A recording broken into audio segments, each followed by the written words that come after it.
Welcome to RDAP, Rapid Disaster Assessment Plan. I'll go over the purpose of our emergency plan, how the code is initiated, how it functions, our command centers, and CERT, our Community Emergency Response Team. The purpose is to have an organized, streamlined process to check our neighbors and give assistance during an emergency or disaster such as earthquake, fire, chemical spills, or flood. After a disaster, Code RDAP will be initiated through the Area Volunteer System, our texting and calling trees as follows. From Layton City to our district leader, to our area coordinators, to our block coordinators, to our block captains, and then to our neighbors.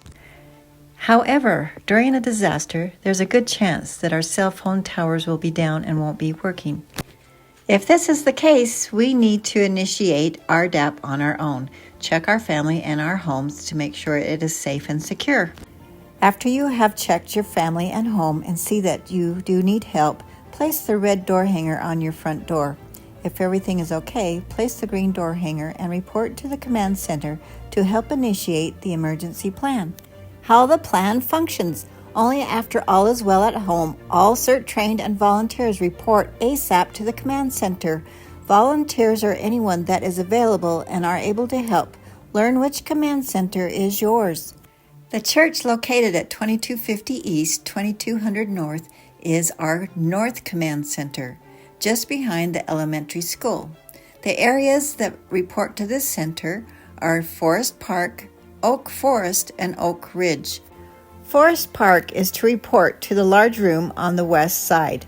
Oak Ridge is to report to the large room on the north, and Oak Forest is to report to the Cultural Hall. The church located at 1954 North Antelope is our South Command Center. The areas that report here are Forest Ridge/East Ridge, Hidden Hollow, and Heather Glen.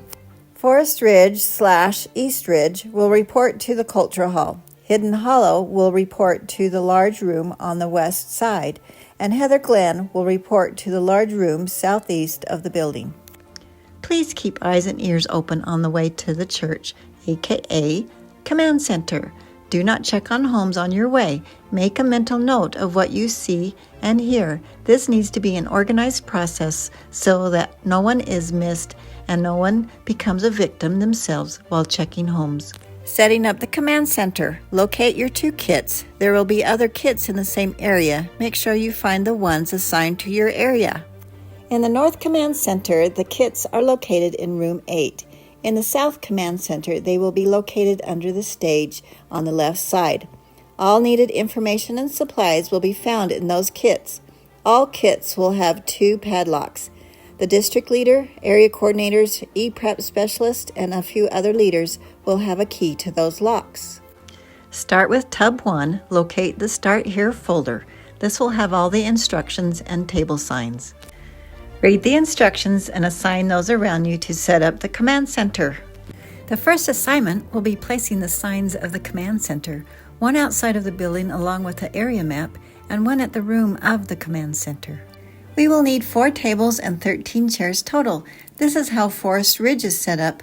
Other areas may be set up differently depending on their assigned room. Starting with Tub 1, place all supplies on the tables. Each item will be marked of what table it needs to go on. Duties of the volunteers operating the tables. At Table 1, you will assign a team of 2 volunteers to a block assignment. Review their instructions and the assessment forms and have them fill out their volunteer slips and report to Table 2. These are the block folders. They will have their own map, assessment forms, instructions, and volunteer slip. Take out the first folder and remove all the contents of the folder and place it all on a clipboard. Add the colored tape and pencil pouch. On the outside of the clipboard, you're going to put the volunteer slip, the assessment form, the instructions, and then the map.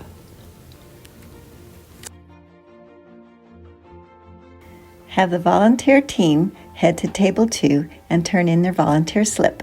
The large maps will be placed on the wall behind Table 2. At Table 2, a volunteer retrieves the volunteer slip.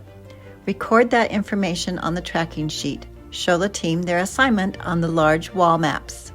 Using a green wax pencil, place a circle around the assigned block and the time that they head out on the large wall map, example A1 at 4:35 p.m.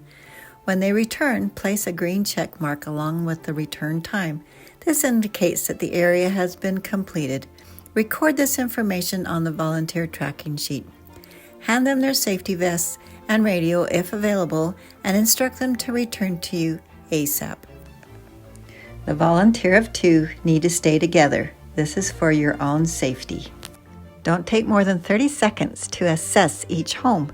Reassure them that a CERT team will be there shortly to assist them if they need help. Instructions will be in each block folder. If the family has the door hangers that were provided, use those to indicate the status of that home. If not, you will need to use the colored tape to indicate the status of each home that you assess. Red is for critical or needs help. Yellow is for no response, and it will be rechecked again when all other areas have been checked. Green means everything is okay. Ask them to come and help as a volunteer at the command center. We need all the help that we can get. When checking homes and you do see a green door hanger, see if they are willing to come and help at the command center. You will record this on the assessment sheet that they are okay and move to the next home. Introduce yourself that you are from the Disaster and Emergency Volunteer Team from your area and that you are checking on neighbors to see if they are okay. Ask if they have any injuries, damage to their home, or know of any gas leaks. The volunteer team will return to Table 2 so the blocks can be marked as completed and they are accounted for. The volunteer teams will move to Table 3 and they will go over the assessment forms with the volunteer at that table. When the block is completed, put the forms back in the folder and place it in the completed block box. Any assessment forms deemed red status will be placed in this bin for the CERT leader. Any homes that were not accounted for will be deemed yellow and placed in this bin to be checked again. These will go to Table 1 only after all other areas have been checked. A second volunteer at Table 3 will fill out the summary forms for each block. The summary forms and a small map will be placed on the west wall of each cultural hall for all areas in that building. This wall will be filled with all those summary forms. This is for the community to come and see the status of their families. Area coordinator gathers completed forms, then hands them to the district coordinator and the local spiritual leaders. District coordinator then turns in the information and volunteer hours to Layton City and or first responders. Now what? All injured will remain in their home if they are safe and secure. If the homes are not safe, then they will be taken to a nearby neighbor's home, even those deemed red status. The volunteers will document on the forms provided if anyone has been moved to a neighbor's home. Documenting this information is critical. The cultural hall will be used as triage for all areas in that building only when there are no safe homes for the injured. At Table 4, we'll find our CERT leader assigning and tracking our CERT teams. Also, we'll find the ham radio operator.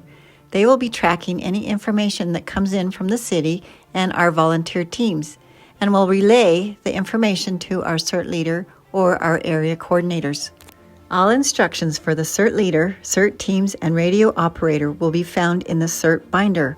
Also, the tracking information sheets will be found there as well. When the volunteer teams have completed their assignment, they can return to Table 1 for a new assignment. If they are done for the day, they are to return their vests to Table 2. CERT teams consist of 2 citizens that have been trained from Layton City as CERT. They too need to stay together as a team for their safety. They will be looking for doors with a large red X. Introduce yourself as CERT and ask if you can come and assist. Use what supplies are available there on site to assist in their first aid. The hospitals may be overwhelmed. Inform them the best care for now is to stay at home until professional help arrives. If their home is not safe, help them move to a nearby neighbor. Make sure to record this on the assessment form. We highly recommend everyone become CERT trained. The purpose of CERT is to provide basic first aid training to improve community self-reliance in the event of a major disaster. Future goals. We'd love to have yearly or bi-yearly practices. The process needs to be understood ahead of time to promote safety. Let's be ready when disaster strikes. Practice, practice, practice. We need you as volunteers. We need block coordinators and captains. Contact your area coordinator to see how you can help. This is the plan. Are you part of the plan? We sure hope so. We're in this together.